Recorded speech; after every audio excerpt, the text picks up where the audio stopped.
sa paggawa ng kanta, magkasama sina Julie Ann San Jose at rapper na si Abra. Magtatandem din sila sa pelikulang Kubot, The Aswang Chronicles 2, na pagbibidahan ni Ding Dong Dantes. May chika si Lar Santiago.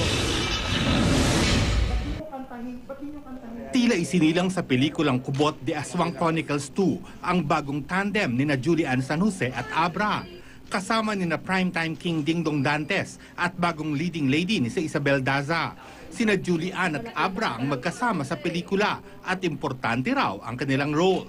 Kami parang yung bubuo ng magiging armas ni Kuya Ding Dong para sa paglaban sa mga kubot. Unang sabak ni Abra sa acting ang Kubot at cool naman daw ang kanyang acting experience. Swabe lang yung shoot namin. Tsaka masaya, maganda yung stig yung mga setup.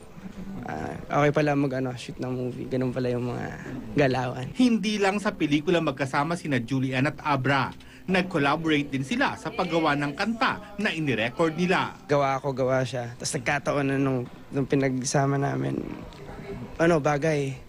Kaya astig, swak na swak. Ang galing lang kasi never kami nag-usap prior dun sa recording. Lar Santiago, updated sa showbiz happening.